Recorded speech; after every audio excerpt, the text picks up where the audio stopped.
नमस्कार, मैं हूं शिवम। आप देख रहे हैं राष्ट्रहित। एक शेर से शुरुआत, आदम गोंडवी का यह शेर है। आज का मुद्दा क्या है आपको इस शेर से समझ में आ जाएगा।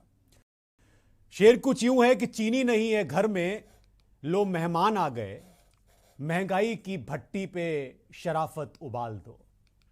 दुनिया के अमीरों की टॉप 10 की सूची जारी होती है।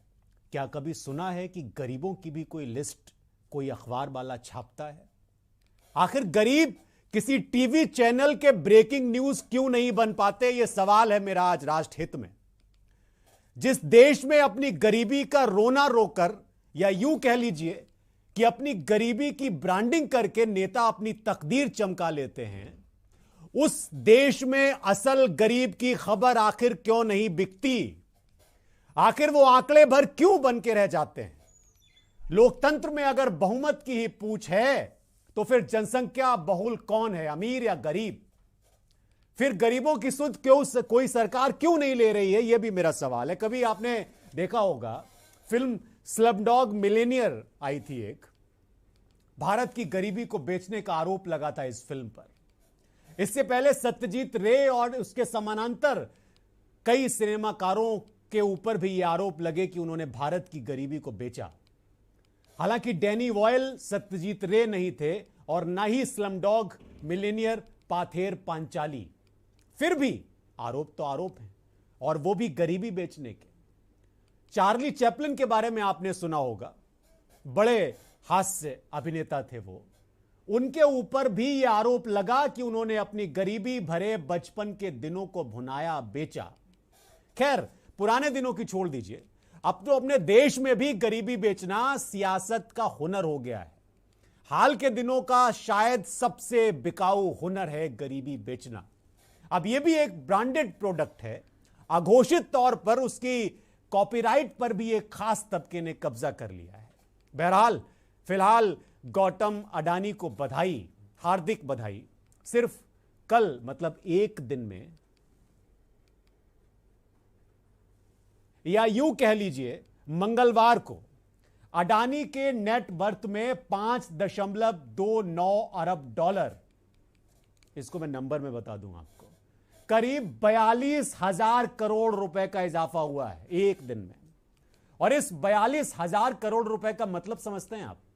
जी हां, इसे यूं भी कह सकते हैं कि यह राशि देश के 80 करोड़ गरीब हैं, उनके 3 महीने का पेट भर सकती है, पेट पाल सकती है। प्रधानमंत्री गरीब कल्याण अन्न योजना, जिसको शॉर्ट में कहते हैं PMGKAY, कि एक तिमाही का बजट सिर्फ 40,000 करोड़ रुपए, मतलब 2,000 करोड़ रुपए उसमें भी बच जाएंगे। इतना एक दिन में अडानी ने कमाया है। मगर इस तस्वीर का एक दूसरा पहलू है, और यह पहलू हैरान करने वाला है, डरा देगा आपको, अंदर से कांप जाएंगे आप। NCRV के चौंकाने वाले आंकड़े, इस पे बहुत बातें हो रही हैं, क्योंकि गरीबों की बातें तभी होती हैं जब आंकड़े आते हैं, वैसे कोई सुनता नहीं है। रिपोर्ट कहती है कि भारत में 2021 में 1,18,979 पुरुषों ने आत्महत्या की, जिनमें से 37,751 दिहाड़ी मजदूर थे। 18,803 स्वरोजगार से जुड़े लोग थे और 11,724 बेरोजगार। बड़ी हमने शो भी किए हैं बेरोजगारी पर। और चौंकाने वाली बात यह है कि सुसाइड करने वाले 1 लाख से ज्यादा लोगों की सालाना आय 1 लाख रुपए से भी कम थी। बेशक देश में अरबपतियों की तादाद बढ़ना कोई बुरी बात नहीं है। यह आंकड़े अर्थव्यवस्था की मजबूती और समृद्धि के साथ देश की बदलती तस्वीर भी दिखाते हैं। लेकिन इसका दूसरा पहलू बेहद स्याह है कि आखिर अमीरों के अनुपात में गरीबों की आर्थिक सेहत क्यों नहीं सुधर रही?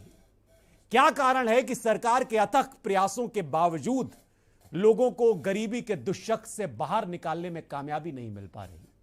कांग्रेस ने कहा है कि देश में आर्थिक हालात बुरे हैं, गरीब और अमीर में खाई बढ़ गई है। अंदाजा इस बात से लगाया जा सकता है कि देश में सिर्फ 92 लोगों के पास, सिर्फ 92 55 करोड़ भारतीयों के बराबर संपत्ति है। 55 करोड़ हिंदुस्तानियों के बराबर जो संपत्ति है वो सिर्फ 92 लोगों के पास है। इस मौजूदा स्थिति के पीछे इस सरकार के पिछले 8 साल का आर्थिक कुप्रबंधन भी है।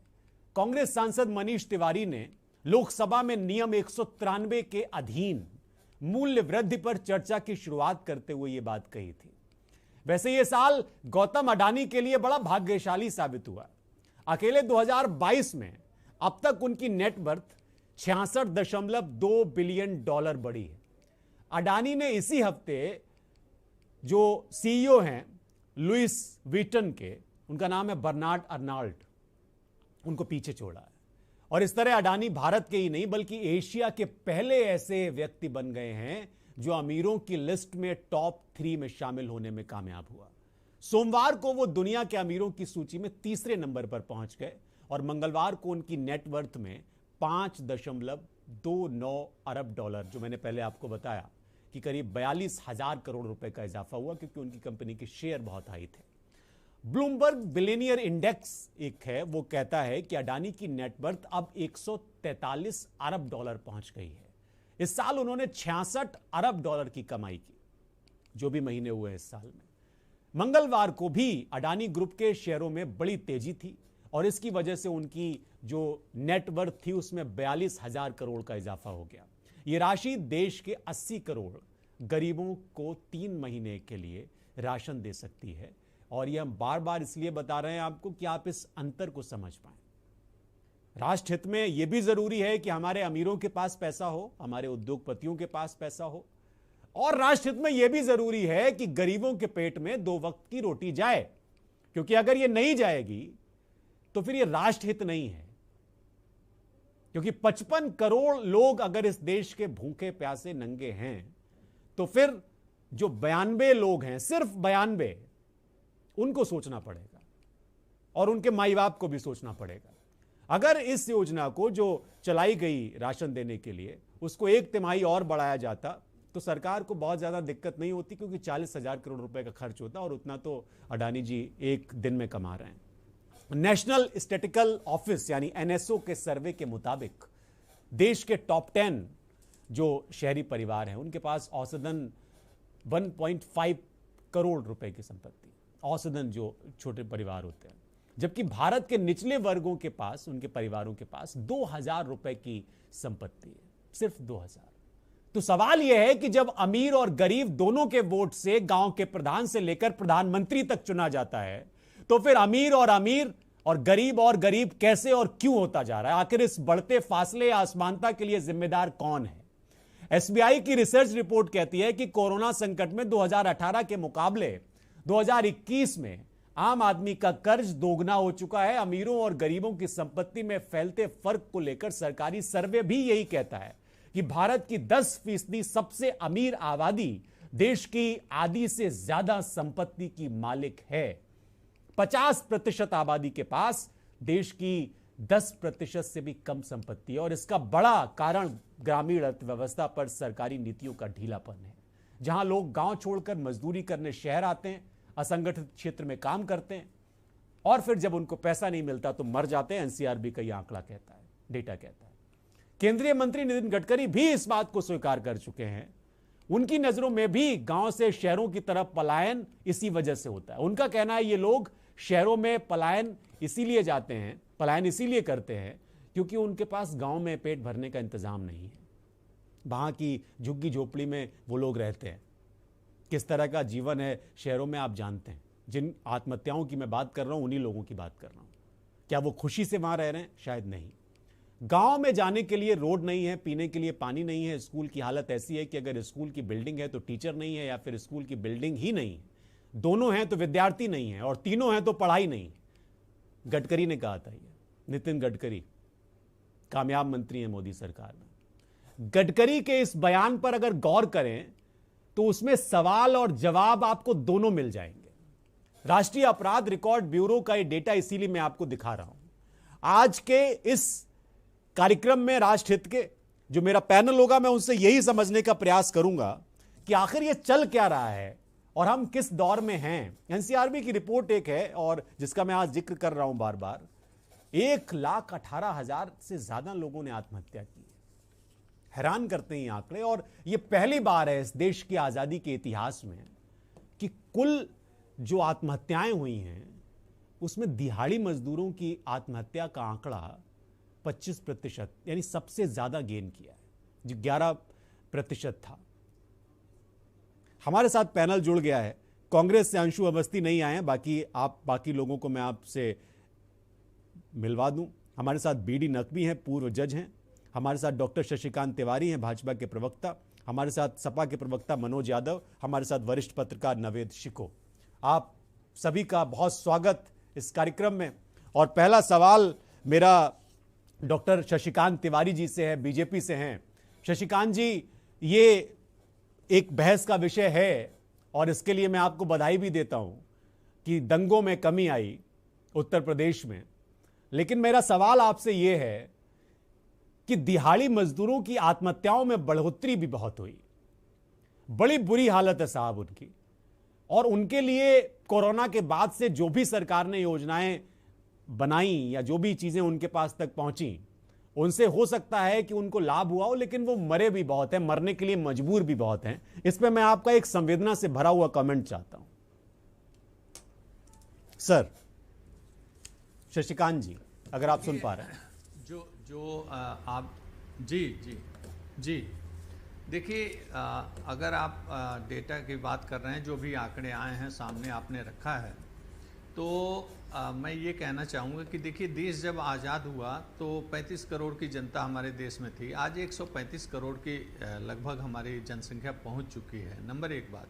नंबर दो कि देश में कोई भी जो खुशहाल देश है, तो इसकी पॉलिसी जब कोई बनती है तो उस पॉलिसी का प्रभाव आते आते, इम्पैक्ट आते आते आते थोड़ा समय लगता है। और देश में तमाम तरह के विकास कार्यों की, खुशहाली की तमाम योजनाएं बनी हैं और पहले भी बनती रही हैं। और हमारे जो वर्तमान सरकार हैं, इसमें देश के और गरीबों के और दिहाड़ी मजदूरों को लेकर के आपने देखा किस तरीके से कोरोना काल में भारत सरकार ने भी, मोदी सरकार ने भी और आदरणीय योगी जी ने भी किस प्रकार से चिंता करके सबको बचाने का काम किया है।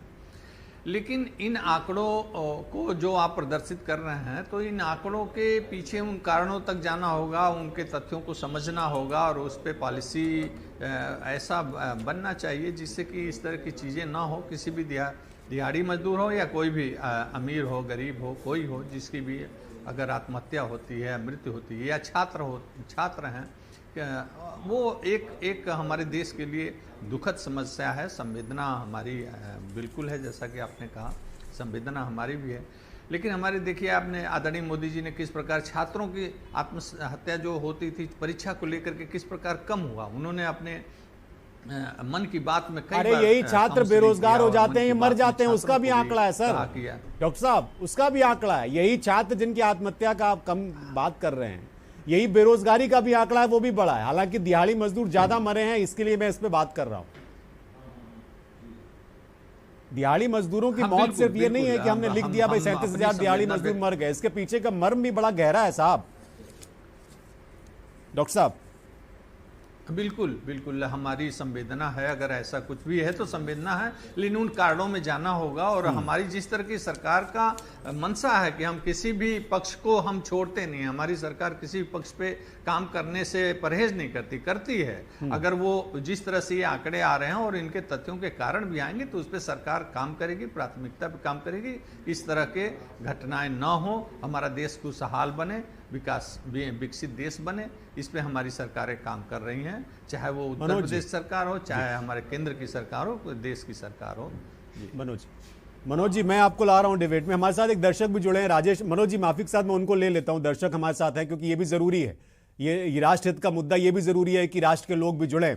हमारे साथ पश्चिम बंगाल से जुड़ रहे हैं हमारे एक राजेश हैं हमारे दर्शक। राजेश जी, आपका स्वागत है।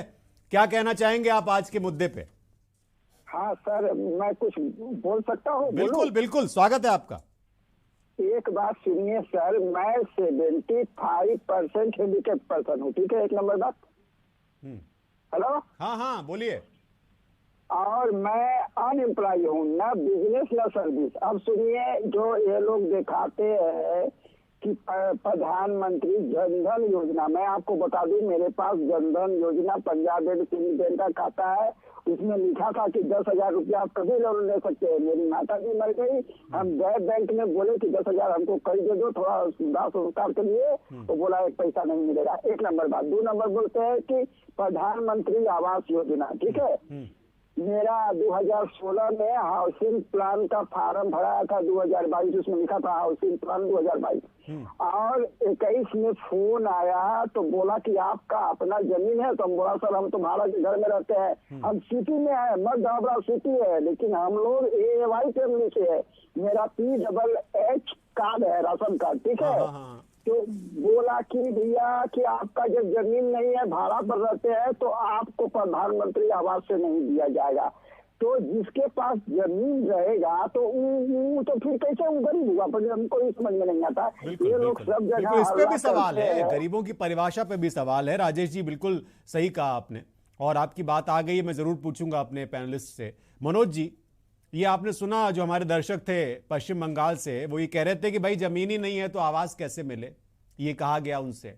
और उससे पहले आपने डॉक्टर शशिकांत तिवारी जी को भी सुना, वो प्रयास उन्होंने कहा कि किए जा रहे हैं, वो पता लगाने की कोशिश उनकी सरकार कर रही है। कल मैं ये देख रहा था कि एक अच्छी खबर यूपी के लोगों के लिए ये है कि दंगों पर बाबा जी ने लगाम लगाई, लेकिन उसके साथ दंगे तो कम हुए, लेकिन दिहाड़ी मजदूरों की मौत बढ़ गई, उनकी आत्महत्या बढ़ गई। जी मैं एक चैनल पे देख रहा था, चैनल का नाम नहीं लूंगा, लेकिन प्रोग्राम का नाम माहौल क्या है, झारखंड से वो लाइव थे। तो किसी आदिवासी के गांव में वो गए थे, तो वहां का व्यूज दिखा रहे थे। मैं इसलिए इस बात का जिक्र कर रहा हूं कि देश के सबसे शक्तिशाली राजनेता आदरणीय नरेंद्र मोदी जी ने बड़े मंचों से इस बात को कहा है कि देश के हर व्यक्ति को इस सरकार ने आवास प्रोवाइड करा दिया, पक्के मकान। और जब मैंने देखा उस कैमरे में विजुअल, तो हर घर कच्चा था, सिर्फ 1 या 2 घर उन गांव के जहां पे समड़ जातियां थी वहां पक्के थे, बाकी सब कच्चा था। खैर, मैंने इस बात का जिक्र इसलिए किया कि मेरे ख्याल से अभी बहुत कुछ करना बाकी इस देश के आम आदमी के लिए, सरकार कुछ भी नहीं पूरा हुआ। लेकिन आखिर ये आत्महत्याएं क्यों हो रही हैं, ये दिक्कतें क्यों हो रही हैं, और सारी इस देश में दिक्कत होने के बावजूद एक व्यक्ति 108वें स्थान पे, 208वें स्थान पे जो व्यक्ति आज से 7 साल पहले था, टोटल दुनिया के पूंजीपतियों में 208वें स्थान पे था जो व्यक्ति, वो आज 3रे नंबर पे आ गया। कैसे? कोई ना कोई तो मैरिकल हुआ होगा, कोई ना कोई तो सपोर्ट रहा होगा, कोई ना कोई तो सिस्टम नया डेवलप किया गया होगा, तभी तो। क्योंकि भारतीय इतिहास में हम बचपन से, और आप भी इस पैनल में बैठे हर व्यक्ति, हम लोगों ने बचपन से यह सुना कि इस देश में 2 व्यक्ति बहुत बड़े हैं, उनका नाम टाटा और बिरला है। ये हम लोग बचपन से सुनते आए, और हर कोई कहता था बहुत बड़े टाटा बिरला मत बनिए। लेकिन जब मेरा बचपन था, तब बचपन मतलब मैं किशोरावस्था में पहुंच रहा था, तब रिलायंस का नाम आया, और उस रिलायंस को रिलायंस बनने में 3 दशक से ज्यादा लग गया। अगर मैं गलत होऊंगा तो निश्चित तौर पे मुझे इस पैनल में कोई ना कोई जरूर करे। 3 दशक से ज्यादा का समय लग गया उसको अपने को स्टेबल करने में। जरूर वो एक एसेट्स रहा होगा, एक पूंजीपति, छोटा पूंजीपति या कपड़े का व्यवसाय भर रहा होगा, लेकिन 7 साल में एक व्यक्ति जो दुनिया में 208वें नंबर पे था, वो 3रे नंबर पे आया। इसको कहते हैं सेंट्रलाइजेशन, केंद्रीकरण। और केंद्रीकरण का आसान शब्दों में आपके दर्शकों को समझा दूं कि गांव में जो नहर होती है, अगर एक जगह कोई किसान बड़ी नहर काट दे, बड़ी नहर मतलब वो ज्यादा बड़ा कटाई कर दे, तो पूरी नहर का पानी एक किसान के खेत में जाएगा। अगर छोटी छोटी जहां से पार्टीशन हुआ है कटाई का पानी निकलने का नालियों से, अगर उसके आधार पे होगा तो सबके यहां जाएगा। तो इस सरकार ने इस देश के जो पूंजी थी उसको सेंट्रलाइज किया, करने के लिए उसको सेंट्रलाइज कर दिया। सेंट्रलाइज। बीडी नकवी साहब 2 बातें निकल कर आई हैं। एक तो ये कि एक दिन में एक आदमी 42,000 करोड़ रुपए कमा लेता है, और दूसरी तरफ एक डेटा आता है जिसमें ये पता चलता है कि भाई दिहाड़ी मजदूर जो हैं वो आत्महत्या करने पे मजबूर हैं, और अभी तक इतना नंबर ऑफ परसेंटेज नहीं बढ़ा कभी, 11 से सीधा 25% पहुंच गया। यानी हर 100 में से 25 जो दिहाड़ी मजदूर हैं उन्होंने सुसाइड किया। मैं इन दोनों ही बातों पर आपका मत चाहता हूं, आपका मैं टिप्पणी चाहता हूं। ये परिस्थिति कितनी खतरनाक है, क्योंकि मैंने जितना भी मैं इकोनॉमी को समझता हूं, अर्थशास्त्र को समझता हूं, मैं बहुत बड़ा ज्ञाता तो नहीं हूं, लेकिन थोड़ी बहुत जो भी मेरी समझ है वो ये कहती है कि भाई अगर पूंजी का जो फ्लो है वो एक ही दिशा में रहेगा तो वो बहुत अच्छे संकेत नहीं है किसी भी देश के लिए। जी जी जी नकवी साहब। हाँ, देखिए मैं आपको ये बताता चलूं कि जब आपने कहा आपने भी इकोनॉमिक थ्योरीज पढ़ी हैं, तो मैंने भी एक डिप्लोमा कर लिया था अपने स्टूडेंट लाइफ के दौरान, जहां मुझे भी बैंकिंग का और इकोनॉमिक्स की कुछ समझ आ गई। बात ये सिंपल सी है कि अगर अडानी की दौलत बढ़ रही है तो कुछ लोगों की दौलत कम हो रही है और लोग गरीब हो रहे हैं, उसका आपस में रिश्ता है। अगर अडानी साहब हिंदुस्तान से बाहर से पैसा कमा के लाए तो कोई बात नहीं है, लेकिन यहाँ की दौलत तो वही है ना जो रोटेट करेगी, और अडानी मालदार होंगे और आम जनता गरीब होगी। ये बिल्कुल आपस में रिलेशन है। कुछ बातों को हमें बिल्कुल समझ लेना चाहिए कि हिंदुस्तान के अंदर सिर्फ 3% लोग ऐसे हैं जो हिंदुस्तान की ज्यादातर दौलत के मालिक हैं एकदम, जो और 10% ऐसे हैं जो 10-15% दौलत के मालिक हैं। तो हिंदुस्तान का जो सिस्टम है उसके अंदर बहुत डिस्पैरिटी है, और डिस्पैरिटी रही और डिस्पैरिटी बढ़ रही है। अब हाल ये है जो बिजनेस हो रहा है, एक आदमी जो कार बेचता है वही सब्जी बेच रहा है, हर चीज वो बेच रहा है। तो ये बताइए कि आम आदमी बेचारा क्या बिजनेस करेगा। और जहां तक इस सरकार की सेंसिटिविटी की बात है, तो मुझे अच्छा लगा कि बीजेपी के प्रवक्ता हमारे बड़े सेंसिटिव हैं, लेकिन हमारे प्राइम मिनिस्टर ने कोई ट्वीट, मजदूर कोविड में मर गए बेचारे हजारों किलोमीटर चल के, एक ट्वीट नहीं। ये चीन बहुत के बॉर्डर पे जवान मर गए, बिल्कुल सही एक कह रहे हैं ट्वीट आप। नहीं। लेकिन अब आपने सरकार की सेंसिटिविटी की बात की तो शिकोह साहब मैं आपके पास आ रहा हूं। मुझे बताया जा रहा है कि उत्तर प्रदेश के मुख्यमंत्री योगी आदित्यनाथ जी इसी सेंसिटिविटी के चलते कुछ जगह पर राहत सामग्री बांट रहे हैं। दरअसल बाढ़ आई हुई है और बाढ़ की वजह से बहुत सारे लोग प्रभावित हैं, और उन प्रभावित क्षेत्रों का दौरा करने के बाद उत्तर प्रदेश के मुख्यमंत्री योगी आदित्यनाथ पहुंचे हुए हैं उनको राहत सामग्री बांटने के लिए। मैं वो तस्वीरें दिखाना चाहूंगा, क्योंकि ये लोग भी जिनको राहत सामग्री बांटी जा रही है, ये लोग भी उसी मजदूर तबके से, गरीब तबके से आते हैं, दिहाड़ी मजदूर हैं ये लोग, और बहुत सारे किसान हैं। किसानों की आत्महत्या भी बढ़ी है, ये जो एनसीआरबी का डेटा आया है उसमें। तो मैं वो तस्वीरें जरूर दिखाना चाहूंगा अपने दर्शकों को, और ये बहुत महत्वपूर्ण हो जाता है। नकवी साहब वो तस्वीरें आएंगी तो मैं चाहूंगा कि वो साइड में काट ली जाएं और आप आइए डिबेट में उनको लाया जाए कि किस तरह की स्थितियां हैं। कृषि क्षेत्र में भी करीब 10,881 लोगों ने आत्महत्या की है। वो जब तस्वीरें आ जाएं, जो तस्वीरें जिनका जिक्र किया जा रहा है, वो तस्वीरें आप साइड में उसको ले लीजिएगा। नकवी साहब एक चीज मैं जानना चाह रहा था, आप जिसकी बात कर रहे थे गवर्नमेंट की सेंसिटिविटी की, तो शशिकांत जी ने बड़ी साफ गोई से ये बात कही कि सरकार सेंसिटिव है और सरकार इस दिशा में काम कर रही है। मुझे लग रहा है कि ये दिहाड़ी मजदूरी का जो मामला है, दिहाड़ी मजदूरों की मौत, आत्महत्या का मामला है, ये कोरोना के बाद से इसमें इजाफा हुआ है क्या नकवी साहब?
कुछ टेक्निकल एरर की वजह से वो तस्वीरें नहीं दिखा पा रहा हूँ मैं आपको, जो मैं दिखाना चाह रहा था। दरअसल बनारस में हैं योगी आदित्यनाथ जी और वहाँ पे वो कुछ कर रहे हैं राहत कार्य, और तमाम लोगों को उन्होंने कुछ सामग्री भी दी है जिससे वो वहाँ पर जो लोग प्रभावित हैं उनको फ़ायदा पहुँचा सकें। सरकार इसको लेकर संवेदनशील भी है, लेकिन दिहाड़ी मजदूरी और दिहाड़ी मजदूरी करने वाले लोगों के प्रति भी सरकार को संवेदनशील होना चाहिए। एक छोटे से ब्रेक के लिए हम रुकेंगे और मैं कोशिश करूंगा कि वो तकनीकी खामी दूर हो जाए, फिर मैं आपके पास आता हूं। एक छोटे से ब्रेक के लिए, मेहमान भी हमारे साथ हैं। छोटे से ब्रेक के लिए रुकते हैं। और भी सटीक और धारदार, सत्य है सारथी, खबर है सरदार। अब दोगुनी ताकत से आपके बीच के न्यूज इंडिया, टाटा प्ले के चैनल नंबर 532 पर।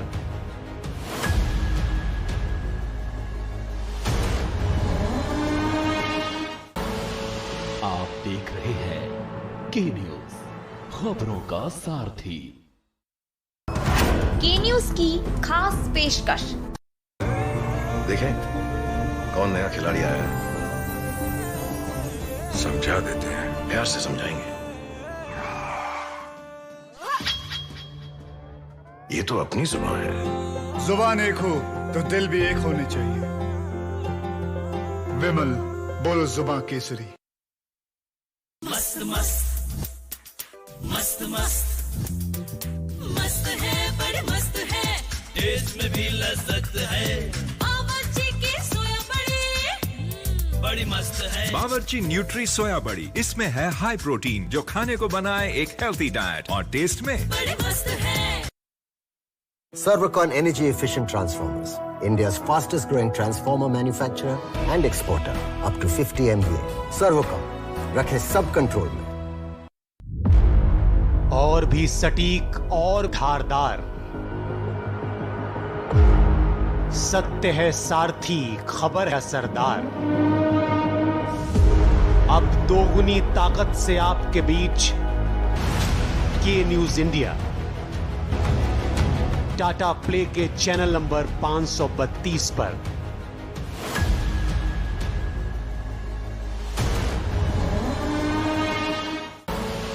आप देख रहे हैं के न्यूज, खबरों का सारथी।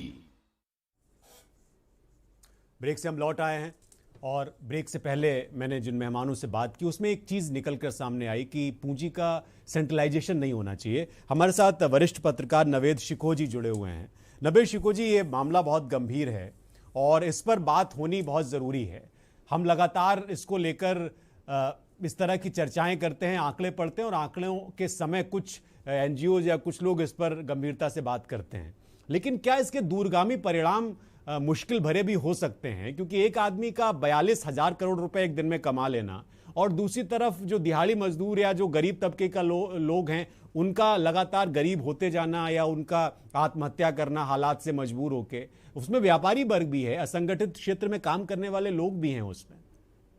शिको साहब। जी बिल्कुल, आपका विषय बहुत गंभीर है और बहुत मौके पर है और बहुत जरूरी है बातचीत करने के लिए। इस देश को और देश की खास और आम जनता को इस विषय के ऊपर बात करना भी बेहद जरूरी है। और आपने जो विषय उठाया है, मैं समझता हूँ इंट्रोडक्शन में जब आपने अपना ये शो शुरू किया, जब ये डिबेट शुरू की, तो आपने सारे कुछ जवाब भी दे दिए। आपकी जो प्रेजेंटेशन थी, जो आपकी जो बात आपने रखी, आपके सवालों में ही आपका जवाब भी था, सारे बिंदु आपने रखे। उसके बाद में आपके जो काबिल पैनलिस्ट हैं उन्होंने भी बहुत सारी चीजें स्पष्ट कर दी। अब कुछ बचा नहीं है, लेकिन सच्चाई ये है कि इस पर जितना भी बोला जाए कम है, क्योंकि ये बहुत गंभीर विषय है। इस बात पे कोई शक नहीं है कि हमारे देश का कोई पूंजीपति, हमारे देश का कोई उद्योगपति दुनिया के अमीरों की जमात में सबसे आगे है। तो हमें खुश होना चाहिए था, हमें इस बात का जश्न मनाना चाहिए था, हमें गर्व करना चाहिए था, हमें इस बात के लिए फख्र करना चाहिए था। लेकिन दुखद बात यह है कि परिस्थितियां हमारे देश की इस तरह की है कि हमें इस खुशी के अवसर पर भी चिंतन करना पड़ रहा है, मनन करना पड़ रहा है और गंभीरता से सोचना पड़ रहा है, क्योंकि जो हुआ है वो डिसबैलेंस है। कोई भी चीज होती है उसमें बैलेंस होना बहुत जरूरी होता है। यदि मैं बहुत मोटा हो जाऊं तो बहुत खतरनाक होगा मेरी सेहत के लिए, और अगर मैं बहुत दुबला हो जाऊं तो भी बहुत खतरनाक होगा हमारी सेहत के लिए। इस देश में भी शायद कुछ ऐसी ही तस्वीर सामने आ रही है। हमारे देश के चंद पूंजीपति, एक दो लोग, जिनके ऊपर तमाम सवाल भी विपक्षी लोग भी और आम जनता भी उठाती है कि ये कैसे हो सकता है कि हमारे देश के कुछ उद्योगपति, इतना उनका इकोनॉमिक ग्रोथ बढ़ रहा है और हमारे देश का जो आर्थिक ढांचा है वो कमजोर होता चला जा रहा है। ये असंतुलन जो है ये वाकई बहुत परेशान करने वाला है, बहुत चर्चा करने लायक बात है, और इसका सॉल्यूशन निकलना चाहिए। सरकार के सामने इस तरह के कठिन सवाल करना चाहिए कि आखिर ये हो क्या रहा है हमारे देश का। मैं फिर कह रहा हूं कि ये खुशी की बात थी, ये खुश होने की बात थी। ये हमारे देश का उद्योगपति है, ये हमारे देश का नागरिक है, हमारे देश की जमीन पे उसका उद्योग और उसकी दौलत फली फूली है।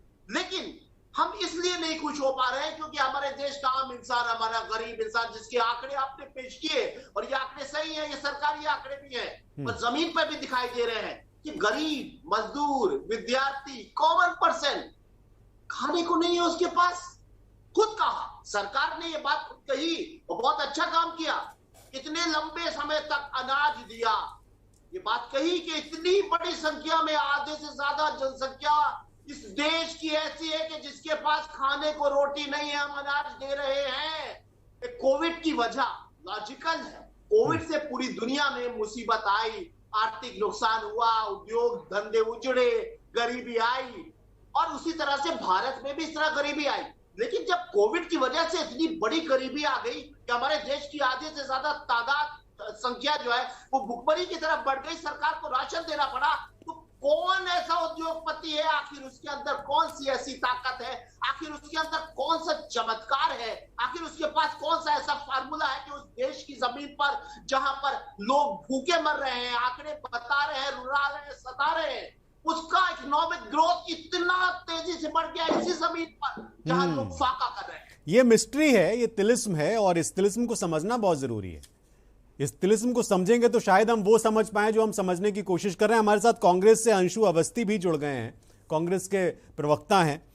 अंशु जी, अगर आप सुन पा रहे हैं मुझे, तो ये एक बड़ी भयावह स्थिति है, और ये भयावह स्थिति सिर्फ एक दल, एक सरकार, एक व्यक्ति की बात नहीं है। ये मैं हर उस संवेदनशील आदमी से सवाल कर रहा हूं, और ये देश के हर नागरिक से मेरा सवाल है, चाहे वो अमीर हो या गरीब हो।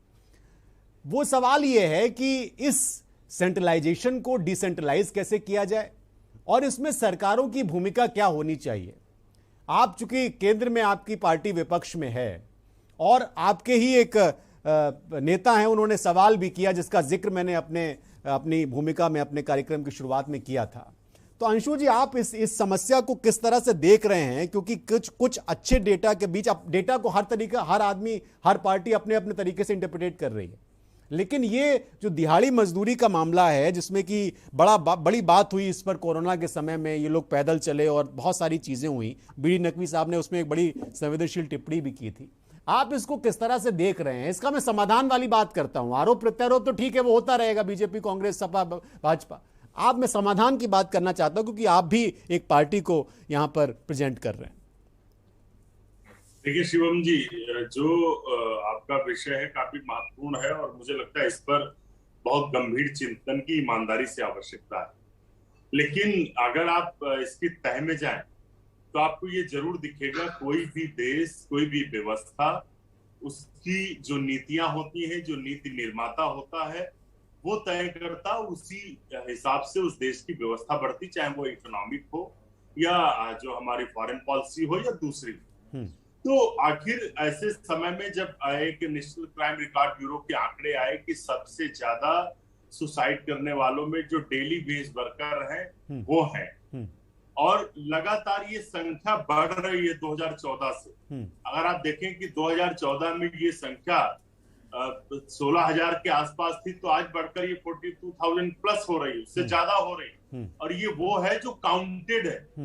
मैं आपको यकीन दिलाता हूं, इससे न जाने कितने मल्टीपल में नॉन अकाउंटेड, जिसकी कोई काउंटिंग नहीं, जिसका कोई रजिस्टर्ड इंफॉर्मेशन नहीं है, ऐसे बहुत से सारे लोग हैं। तो आखिर ऐसा क्यों हो रहा है 2014 के बाद से ऐसी पॉलिसी क्यों बनाई जा रही है कि गरीब और गरीब होता चला जा रहा, अमीर और अमीर होता चला जा रहा। इसकी जिम्मेदारी सरकार की है, इसमें कोई दो राय नहीं। अडानी लगातार बढ़ते जा रहे हैं इसलिए क्योंकि अडानी मोदी जी के दोस्त हैं, भारतीय जनता पार्टी के दोस्त हैं वो, और वो उनको पैसे देते हैं, गिव एंड टेक। आप अभी देखिए कि उत्तर प्रदेश में बिजली की कमी को लेकर हल्ला मचाया गया, कोयले की कमी की बात की गई, और पूरे भारत में हमारे पास मतलब भर को हमारे जो नेचुरल रिसोर्सेज हैं वो हैं, कोयला है, लेकिन तब भी ऑस्ट्रेलिया से कोयला इंपोर्ट किया गया। क्यों? क्योंकि ऑस्ट्रेलिया में अडानी साहब ने खदान ली है, जो कोयला यहाँ पर 1700 रुपए। गंभीर आरोप है डॉक्टर शशिकांत तिवारी जी, आप जवाब दीजिए इसका। एक तो ये पहली बात हो गई जी। अब इसमें देखिए शिवम जी, इसकी तह में जाना पड़ेगा कि कैसा क्यों होता है कि जब जब भाजपा की सरकारें आती हैं तो हमेशा जो उद्योगपति कुछ चुनिंदा होते हैं उन्हीं को फायदा पहुंचता है। कांग्रेस की जब सरकार थी हमने लोगों को अधिकार दिए, हमने सूचना का अधिकार जवाब दिया। ले लेते हैं अंशु जी। अंशु जी, आपने गंभीर आरोप लगाया, सीधे सरकार को कटघरे में खड़ा किया है। आम आदमी को फायदा हुआ। हाँ, डॉक्टर शशिकांत जी जवाब दीजिए आप इसका। नेशनल हेल्थ मिशन चलाया तो आम आदमी को फायदा हुआ। हाँ, लेकिन डॉक्टर साहब बिल्कुल अंशु जी जवाब ले लेते हैं ना उनसे, वो हाँ हैं हमारे पास, भाजपा से डॉक्टर शशिकांत जी हैं, उनको भी जवाब देना चाहिए। बताइए, ये तो सीधे सीधे अंशु जी आपके ऊपर निशाना साध रहे हैं। देखिए अब उसके लिए बोलिए, आप बोलिए। हाँ अंशु जी मैं जवाब ले लेता हूँ। पहले तो एक बात और कहना चाहता हूँ। बिल्कुल बोलिए। हाँ, मैं इसका जवाब देने से पहले एक दो बातों को और कहना चाहूंगा। जरूर जरूर, स्वागत का मुख्य हिस्सा है। स्वागत। जो देखिए कोरोना काल के बाद, कोरोना काल के कुछ तो प्रत्यक्ष और अप्रत्यक्ष असर पड़ा, पूरी दुनिया पे पड़ा। पूरी दुनिया भारत छोड़ करके अन्य देशों पे तो प्रत्यक्ष रूप से पड़ा। भारत में प्रत्यक्ष रूप से तो सरकारों ने कितना बढ़िया उसको संभाल लिया, केंद्र सरकार, राज्य सरकारों ने, तो उसकी तारीफ भी हुई। WHO में तारीफ हुआ, योगी जी के मैनेजमेंट की तारीफ हुई, मोदी जी के मैनेजमेंट की तारीफ हुई। हाँ, अप्रत्यक्ष जो कोरोना के जो हैं उसके प्रभाव हैं वो आएंगे, सामने आएंगे। लोगों के रोजगार छीने, ये सत्य है। लोग दूसरे राज्यों में जो नौकरी करने गए थे वो लौट करके अपने घरों को लौटे, बेरोजगारी है, ये सब अप्रत्यक्ष प्रभाव हैं। उस पर सरकारें काम कर रही हैं, किस प्रकार से 2 साल सबको खाने पीने का इंतजाम किया गया। दूसरा बिंदु, जो बार बार अडानी की बात हो रही है, देखिए हमारे देश में 2 तरह की पार्टियां, एक तो लेफ्टिस्ट है, एक राइट विंग है। तो लेफ्टिस्ट पार्टियों ने कलकत्ता को किस तरह से बर्बाद कर दिया वो पूरा देश देख रहा है। रह गया राइट विंग पार्टियों ने, जिसमें कांग्रेस ने भी जब शासन किया तो किसी टाटा, बिरला और अंबानी को किसी को कभी नहीं कहा कि आप देश छोड़कर चले जाइए। सबने, भाई जो राइट विंग पार्टियां होती हैं वो इन उद्योगपतियों को बढ़ावा इसलिए देती हैं कि देश का विकास होता है, रोजगार मिलता है। हमारे देश के, हमारे मोदी जी ने तो हमारे उत्तर प्रदेश में लखनऊ में भी यहाँ पे सारे उद्योगपतियों को बुला करके और उनको इनवाइट किया गया, सबमिट किया गया। इसी तरह से वाइब्रेंट गुजरात करके गुजरात में उद्योग को किस तरह से फोकस करने का काम किया गया, जिससे गुजरात आज इंडस्ट्री में अग्रणी राज्य है।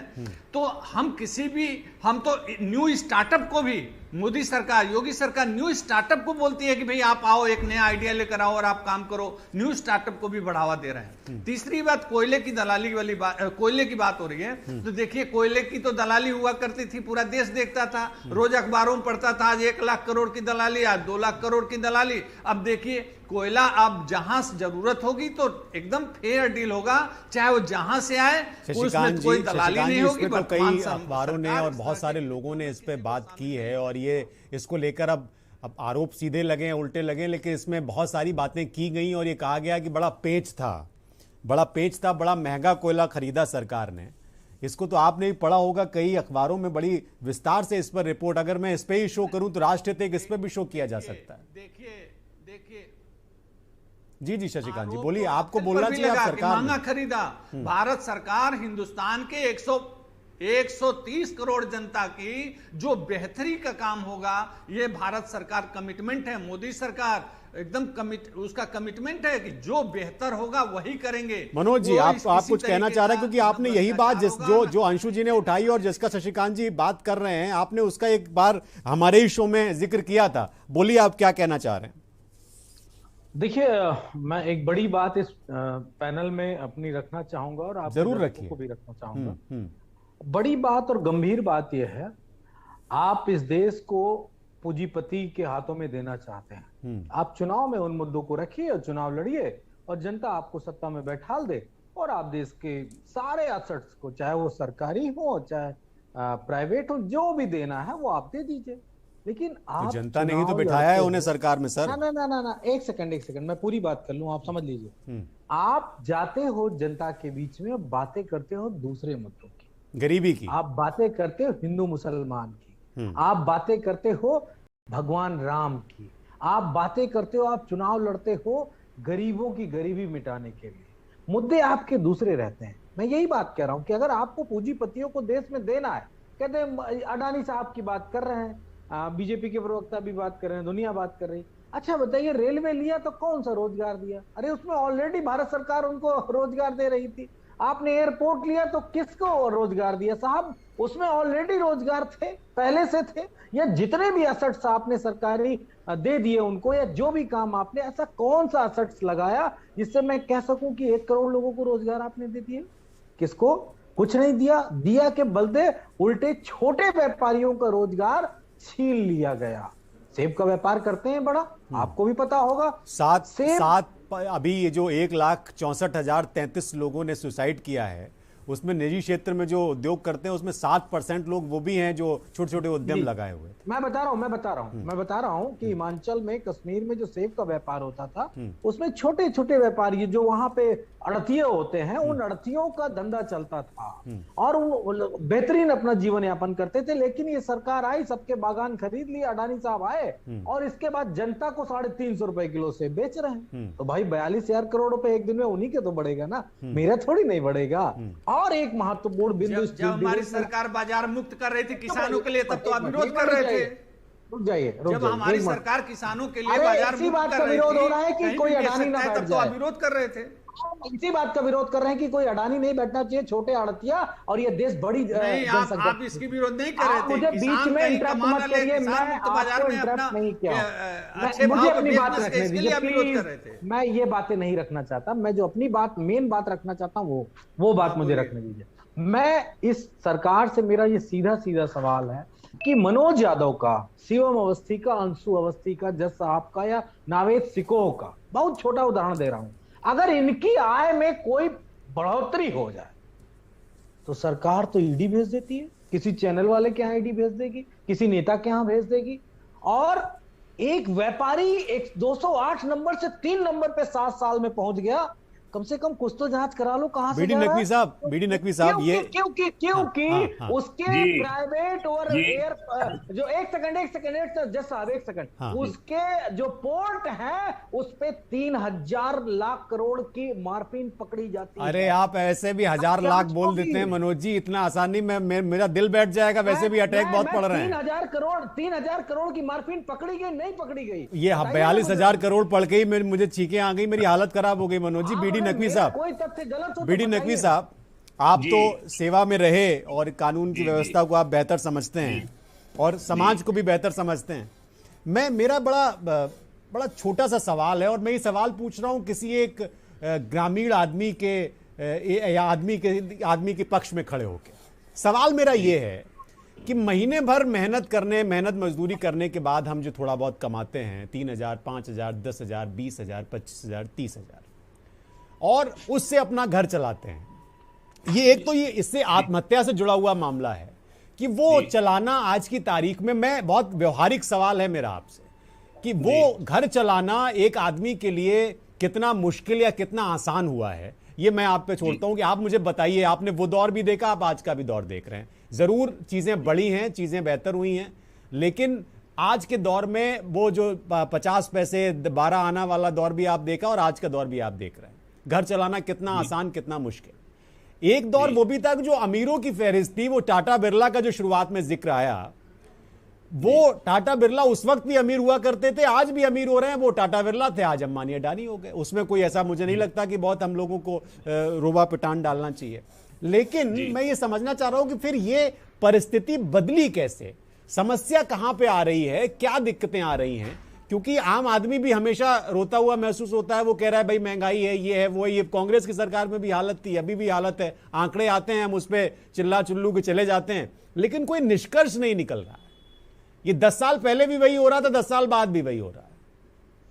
देखिए, आपने इतनी सीरियस डिबेट है ये, और इतने अच्छे लोग बोले हैं कि मैं वाकई तारीफ करूंगा कि आज का पैनल बहुत अच्छा है। जो आप सवाल उठा रहे हैं वो बेसिक बात ये है कि हमारी कंट्री की जो पॉलिसी थी वो एक मिक्स इकोनॉमी चलती थी। कुछ सेक्टर पब्लिक सेक्टर थे, अच्छा। कुछ सेक्टर प्राइवेट सेक्टर थे। हाँ। अब जैसे आप एक रेलवे ले लें, रेलवे के अंदर अच्छी बात यह है कि भाई देखिए, जिसके पास जितना पैसा है वो सफर कर लेगा, वो स्लीपर में बैठ जाए, वो जनरल में बैठ जाए, वो एसी में बैठ जाए, एक चॉइस है ना, एक चॉइस है। लेकिन अब आप ये बताइए, मेडिकल के लिए अगर इलाज कराने रिक्शे वाला गरीब आदमी जाए और मैं जाऊं तो कैसे वो बियर करेगा उसको? आज एक डॉक्टर 1 करोड़ रुपया खर्च करके एमबीबीएस करके आएगा या एमडी करके आएगा, वो आप ये बता दीजिए वो डॉक्टर बनेगा या कसाई बनेगा? मैं सारे पैनल के सामने सवाल रखता हूँ। मेरा बेटा खुद एमबीबीएस कर चुका है, वो एमडी के एडमिशन कराने की कोशिश कर रहा है, वो अलग बात है। मैं हैरान हूँ कि गरीब का बच्चा हिंदुस्तान में डॉक्टर कैसे बनेगा और कैसे उसकी अपॉर्चुनिटी।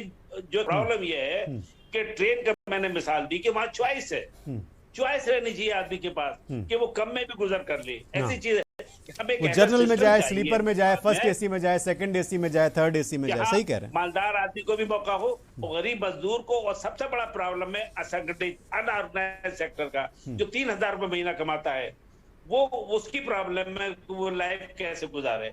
ये बहुत चिंतन का विषय है। सुसाइड बढ़ेंगे, ऑफेंसेस बढ़ेंगे, कोई नहीं रोक सकता, कोई ताकत नहीं रोक सकती इस बात को। अगर डिस्पैरिटी बढ़ी तो दुनिया में हिस्ट्री इज अ विटनेस कि जहां जहां ये टर्मोइल आया है, हम कहीं दूसरा श्रीलंका न बन जाए, इस बात का खतरा है। इस बात को सीरियसली हमारे गवर्नेंस में जो लोग हैं उन्हें सोचना होगा, उन्हें अपनी पॉलिसी बदलनी होगी। क्या ये अतिवादी नकवी साहब, क्या ये अतिवादी सोच नहीं है जो आपने अभी कहा?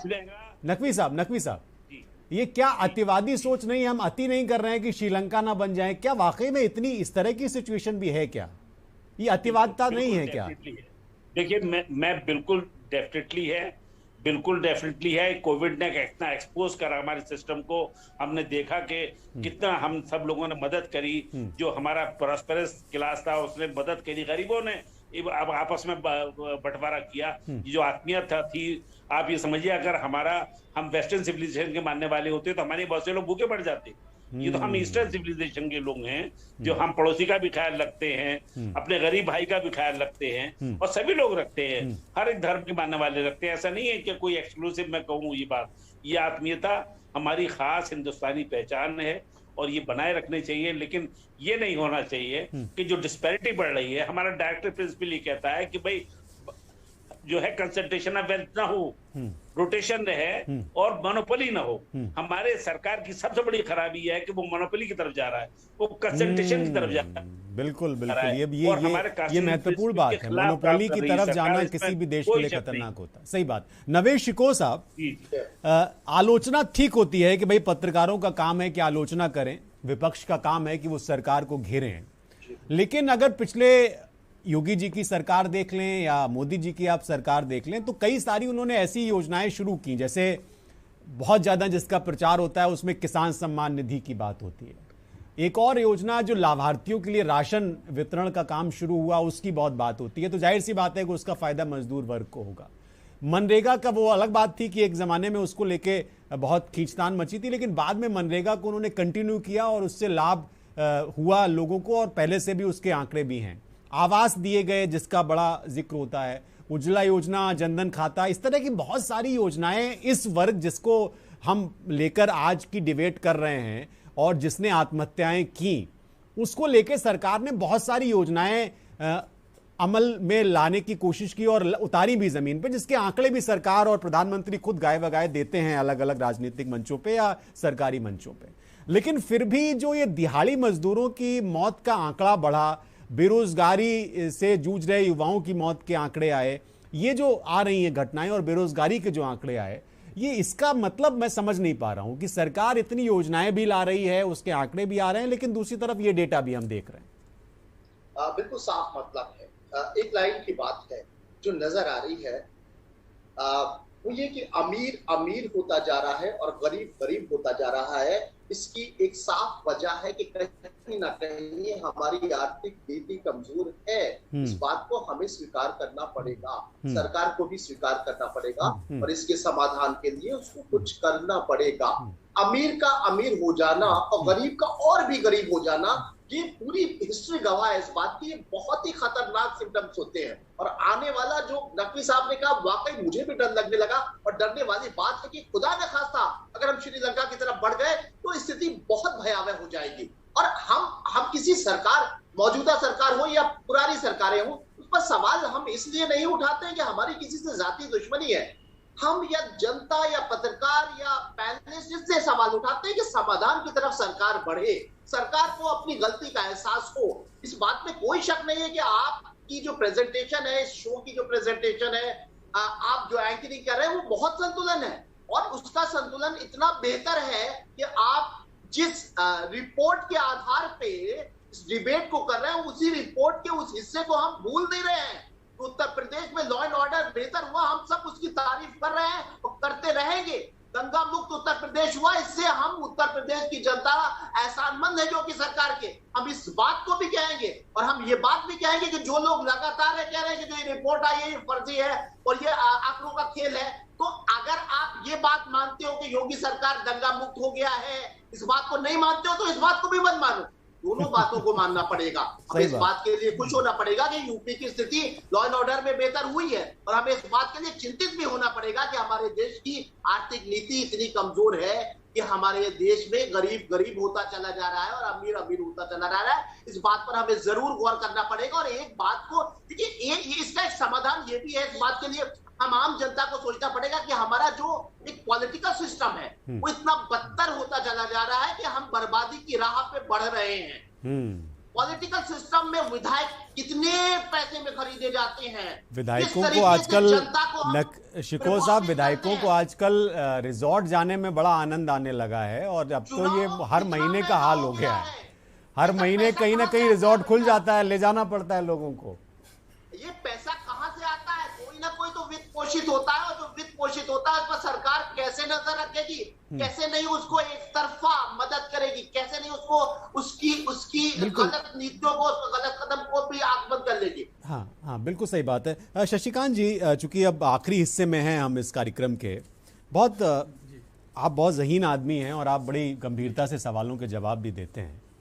मैं लगातार इस बात को लेके अपने कार्यक्रमों में भी बात करता रहता हूं कि पॉलिटिकल सिस्टम जिसका नवेश शिकोह जी ने जिक्र किया, इसके ऊपर बहुत सारी चीज़ें निर्भर होती हैं। हमारी पूरी व्यवस्था जिस तरह से चलेगी उसमें बहुत हद तक पॉलिटिकल सिस्टम भी इन्वॉल्व होता है। ये जो आंकड़े हैं, क्या इसमें पॉलिटिकल सिस्टम का भी इन्वॉल्वमेंट आप मानते हैं, इसको स्वीकार करते हैं? और क्या उस सिस्टम में परिवर्तन की गुंजाइश भी आप देखते हैं?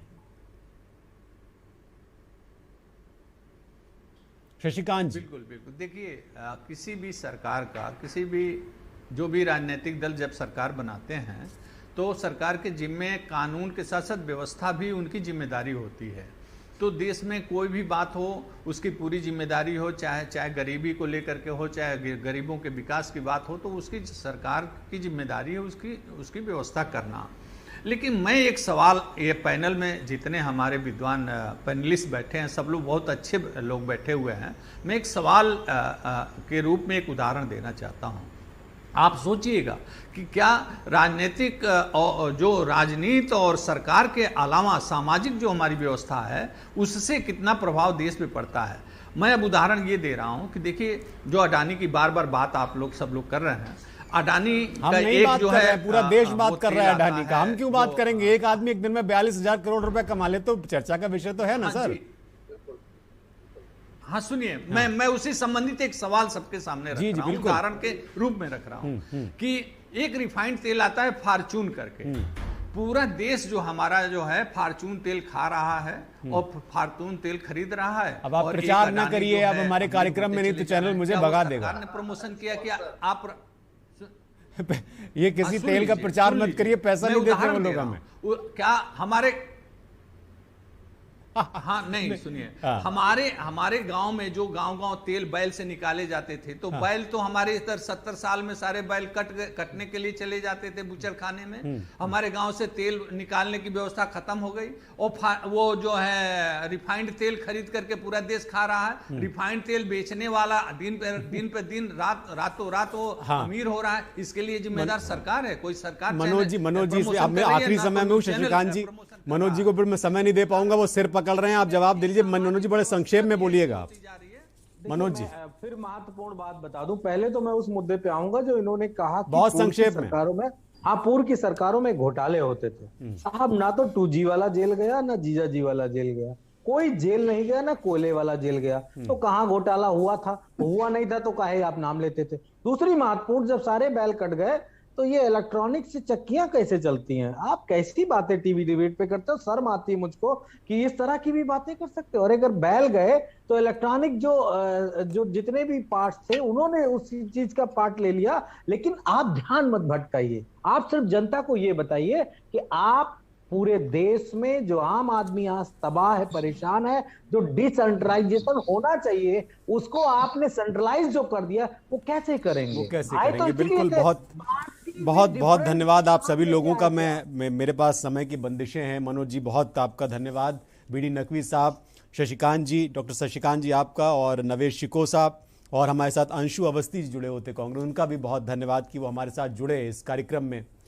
बहुत बड़ा सवाल है कि अंबानी में क्या सुरखाव के पर लगे हुए हैं, या अडानी में सुरखाव के पर लगे हुए हैं, जो एक दिन में 42,000 करोड़ रुपया कमा लेते हैं ये लोग। ठीक है, उनके पास होगी काबिलियत, लेकिन गरीबों की भी तो सोचो।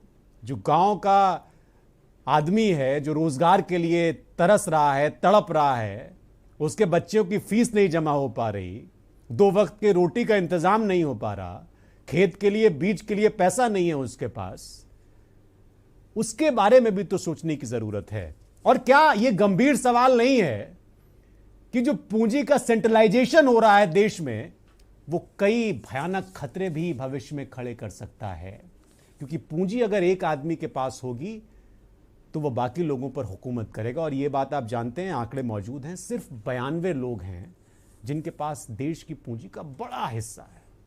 तो आप जरूर सोचिएगा कि राष्ट्र हित में पूंजी का डिसेंट्रलाइजेशन होना कितना जरूरी है। आप सभी लोगों का भी बहुत बहुत धन्यवाद राष्ट्र हित देखने के लिए।